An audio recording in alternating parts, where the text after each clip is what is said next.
തമിഴിൽ നിന്ന് ഒരു പാസം ഓവർലോഡഡ് സീരിയൽ OTT റിലീസ് ഉണ്ട്. സിനിമയല്ല, സീരിയൽ. നമ്മുടെ സൂര്യയുടെ മ്യാമൻ C5-ലാണ് സ്ട്രീം ചെയ്യുന്നത്. ക്രിഞ്ച് അറ്റ് ഇറ്റ്സ് കോർ എന്ന് വേണമെങ്കിൽ പറയാം. കാണുന്നവന്റെ തൊലി ഉരിഞ്ഞു അജാതി ക്രിഞ്ചസ് ആണ്. സോ ഇതിൽ വേണമെങ്കിൽ നമുക്ക് പറയാം കരച്ചിൽ മത്സരമായിരുന്നു എന്ന് വേണമെങ്കിൽ പറയാം. ആർക്കാണ് ഒന്നാം സമ്മാനം കിട്ടുന്നത് അറിയാൻ വേണ്ടി സ്വാസികയും സൂര്യയും അതേപോലെ തന്നെ ഐശ്വര്യ ലക്ഷ്മിയും തമ്മിലുള്ള വൻ മത്സരമായിരുന്നു. അവസാനം 3 പേർക്ക് ഒന്നാം സമ്മാനം കിട്ടിയെന്ന് വേണമെങ്കിൽ പറയാം. ഈ സിനിമയുടെ ഫസ്റ്റ് ഹാഫ് ഫുൾ കരച്ചിൽ മത്സരമായിരുന്നു. അതിൽ 3 പേർക്ക് ഒന്നാം സമ്മാനം തന്നെ കിട്ടി. ഇപ്പൊ സയ്യാര് ഏതൊരു പടം ഇറങ്ങിയിട്ടുണ്ടല്ലോ, അതിനെ നമ്മൾ എല്ലാവരും ഇരുന്ന് കളിയാക്കിയിട്ടുണ്ടായിരുന്നു. കുറെ എണ്ണം തിയേറ്ററിൽ പോയിരുന്ന് കരഞ്ഞു പോയിട്ട്. ഈ മ്യാമൻ കണ്ടിട്ട് കരഞ്ഞ കുറെ ആൾക്കാരുണ്ട്. സോ ഇത് കണ്ടിട്ട് നിങ്ങൾക്ക് കരച്ചിൽ വന്നെന്ന് വെച്ചാൽ നിങ്ങൾക്ക് എന്തോ ഒരു പ്രശ്നം ഉണ്ട് എന്ന് എനിക്ക് പറയാനുള്ളൂ. അജാതൊരു അപരാധ അലവലാതി സിനിമ എന്ന് വേണമെങ്കിൽ പറയാം. സോ ഈ സിനിമ തുടങ്ങുന്ന സമയത്ത് കുറെ ഡയലോഗ്സ് ഉണ്ട്. ആദ്യമായിട്ടാണ് ഒരു സിനിമ തുടങ്ങുന്ന സമയത്ത് തന്നെ പാസം ഈ വീട് പണിക്ക് ടിപ്പറിൽ കൊണ്ടേ മെറ്റൽ അടിക്കുന്ന പോലെ അടിച്ചങ്ങോട്ട് കയറ്റുകയാണ്.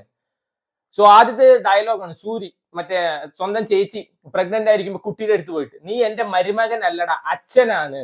സോ ഇത് കേൾക്കണ സ്വന്തം അച്ഛൻ വിചാരിക്കണ്ടാവും ഇതിന് പകരം ഞാൻ പോയിട്ട് അല്ല വാഴ വെച്ചാൽ മതിയായിരുന്നു.